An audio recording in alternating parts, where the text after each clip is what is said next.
Hi hello friends, ಇವತ್ತಿನ ವಿಡಿಯೋಗೆ ನಿಮ್ಮೆಲ್ಲರಿಗೂ ಸ್ವಾಗತ.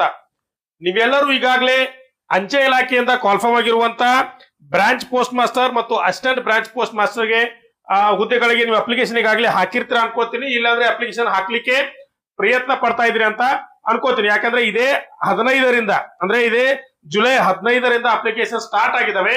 ನೀವೆಲ್ಲರೂ ಅಪ್ಲಿಕೇಶನ್ ಅನ್ನ ಹಾಕಿ. ಮತ್ತೆ ಇದಕ್ಕೆ ಯಾವುದೇ ರೀತಿಯ ಎಕ್ಸಾಮ್ ಇರುವುದಿಲ್ಲ. ನೀವು ನಿಮ್ಮ 10th ಏನು ಪರ್ಸೆಂಟೇಜ್ ಇದೆಯಲ್ಲ ಅದ್ರ ಮೇಲೆ ನೀವು ಒಳ್ಳೆ ಮಾರ್ಕ್ಸ್ ಅನ್ನ ಪಡೆದಿದ್ರೆ ನೀವು ಸೆಲೆಕ್ಟ್ ಸಹ ಆಗ್ಬೋದು. ಹಾಗಾದ್ರೆ ಇವತ್ತಿನ ವಿಡಿಯೋದಲ್ಲಿ ನಾವು ಏನ್ ನೋಡೋಣ ಅಂತಂದ್ರೆ, ಯಾವ್ಯಾವ ರಾಜ್ಯದಲ್ಲಿ ಎಷ್ಟೆಷ್ಟು ಹುದ್ದೆಗಳು ಸ್ಟೇಟ್ ವೈಸ್ ಡಿಸ್ಟ್ರಿಬ್ಯೂಷನ್ ಮಾಡಿದ್ದಾರೆ, ಮತ್ತೆ ಕಾಸ್ಟ್ ವೈಸ್ ಯಾವ್ಯಾವ ರೀತಿಯ ಹುದ್ದೆಗಳನ್ನ ಡಿಸ್ಟ್ರಿಬ್ಯೂಷನ್ ಮಾಡಿದ್ದಾರೆ, ಮತ್ತೆ ಅಪ್ಲಿಕೇಶನ್ ಹಾಕ್ಲಿಕ್ಕೆ ಬೇಕಾದಂತ ದಾಖಲೆಗಳು ಯಾವ್ಯಾವು, ಇವೆಲ್ಲವನ್ನ ಈ ವಿಡಿಯೋದಲ್ಲಿ ನಾವು ಪ್ರತಿಯೊಂದನ್ನ ನೋಡ್ತಾ ಹೋಗೋಣ. ಈಗಾಗಲೇ ನಿಮ್ಗೆ ಗೊತ್ತಿರುವ ಹಾಗೆ ಒಟ್ಟು ನಮ್ಮ ದೇಶದಲ್ಲಿ ಏಟಾದ್ರೆ 44,828 ಹುದ್ದೆಗಳು ಕಾಲ್ಫಾರ್ಮ್ ಆಗಿದಾವೆ. ನೀವು ಇಲ್ಲೇ ನೋಡ್ಬೋದು, ಕರ್ನಾಟಕದಲ್ಲಿ 1940 ಅಂದ್ರೆ 1940 ಹುದ್ದೆಗಳು ಕಾಲ್ಫಾರ್ಮ್ ಆಗಿದಾವೆ. ಇದರಲ್ಲಿ ಮತ್ತೆ ಡಿವಿಷನ್ ಬೇರೆ ಬೇರೆ ಬರ್ತದೆ. ಆ ಡಿವಿಷನ್ ಅಲ್ಲಿ ಹುದ್ದೆಗಳು ಬೇರೆ ಬೇರೆ ಇರ್ತವೆ. ನೀವು ಆ ಡಿವಿಷನ್ ಅಲ್ಲಿ ಹೋಗಿ ಅಪ್ಲಿಕೇಶನ್ ಹಾಕುವಾಗ ಅದನ್ನ ನೋಡ್ಕೋಬಹುದು. ಹಾಗಾದ್ರೆ ಇದಕ್ಕೆ ಕ್ವಾಲಿಫಿಕೇಶನ್ ಏನ್ ಬೇಕು? 10ನೇ ಆಗಿದ್ರೆ ಸಾಕು. ಇದಕ್ಕೆ 10th ನೀವು ಪಾಸ್ ಆಗಿದ್ರೆ ಸಾಕು, ಒಳ್ಳೆ ಪರ್ಸೆಂಟೇಜ್ ಇದ್ರೆ ಸಾಕು, ನೀವು ಅಪ್ಲಿಕೇಶನ್ ನ ಹಾಕ್ಬೋದು. ಇದಕ್ಕೆ ಬೇಕಾದಂತ ಒಂದು ಸಂಪೂರ್ಣವಾದ ಮಾಹಿತಿಯನ್ನ ನಾ ಇನ್ನೊಂದು ವಿಡಿಯೋದಲ್ಲಿ ಮಾಡಿದ್ರಿ.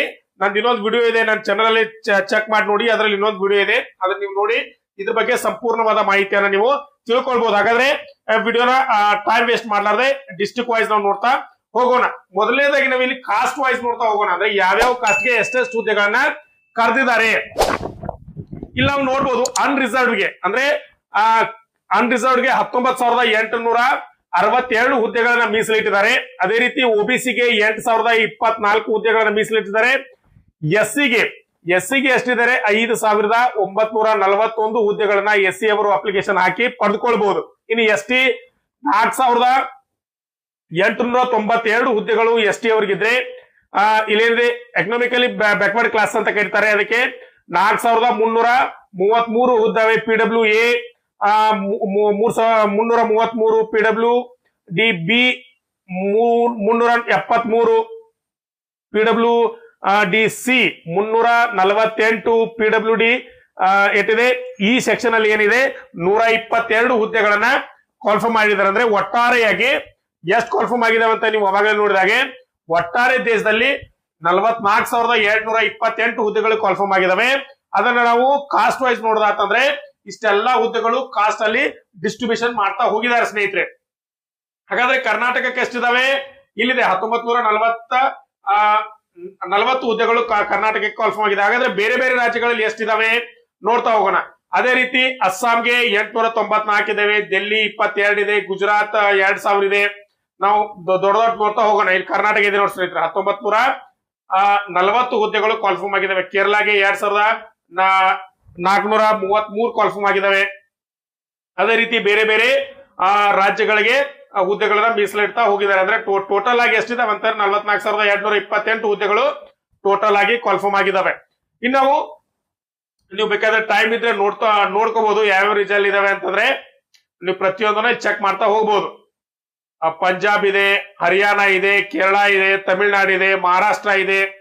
ಈ ಬೇರೆ ಬೇರೆ ರಾಜ್ಯಗಳು ಸಹ ಕಾಲ್ಫಾರ್ಮ್ ಆಗಿದಾವೆ. ನಾವಿಲ್ಲಿ ನೋಡ್ಬೇಕಾದ್ರೆ ನಮ್ ಕರ್ನಾಟಕದಲ್ಲಿ ಎಷ್ಟಿದಾವೆ, ನಮಗೆ ಎಷ್ಟಿದಾವಪ್ಪ ಕರ್ನಾಟಕದಲ್ಲಿ ಅಂದ್ರೆ 1,940 ಹುದ್ದೆಗಳಿಗೆ ನಾವು ಅಪ್ಲಿಕೇಶನ್ ನ ಹಾಕ್ಬಹುದು. ಯಾಕಂತಂದ್ರೆ ಇದು ನಮ್ ಡಿವಿಷನ್ ಅಲ್ಲಿ ಇತ್ತಂದ್ರೆ ನಾವು ಉದ್ಯೋಗ ಮಾಡ್ಲಿಕ್ಕೆ ತುಂಬಾ ಹಗರಾಗಿರ್ತದೆ. ಯಾಕಂದ್ರೆ ನೀವು ಹತ್ತಿರದ ನಿಮ್ಗೆ ಯಾವ ಡಿವಿಷನ್ ಇರ್ತದಲ್ಲ ನೀವು ಅಪ್ಲಿಕೇಶನ್ ಅಲ್ಲೇ ಹಾಕಿ, ಆ ಡಿವಿಷನ್ ಅಲ್ಲಿ ಹೈಯೆಸ್ಟ್ ಮೆರಿಟ್ ನಿಮ್ದೇ ಇತ್ತಂದ್ರೆ ನೀವು ಅಪ್ಲಿಕೇಶನ್ ಹಾಕಿ ಸೆಲೆಕ್ಟ್ ಸಹ ಆಗ್ಬೋದು.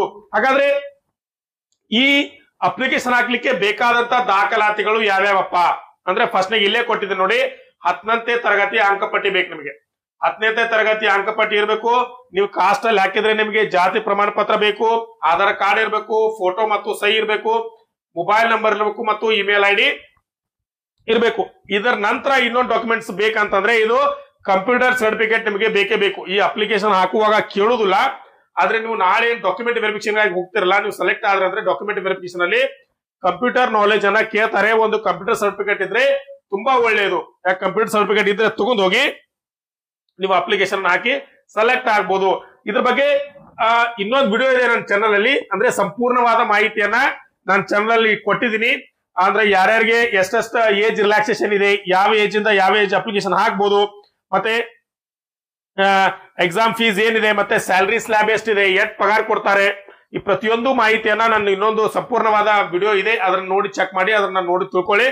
ಅದೇ ರೀತಿ ಅಪ್ಲಿಕೇಶನ್ ಅನ್ನ ಹಾಕಿ ಮತ್ತೆ ಸೆಲೆಕ್ಟ್ ಆಗಿ ಅಂತ ಹಾರೈಸುತ್ತಾ ಇವತ್ತಿನ ವಿಡಿಯೋನ ಇಲ್ಲಿಗೆ ಮುಗಿಸ್ತೀನಿ. ನಮಸ್ಕಾರ.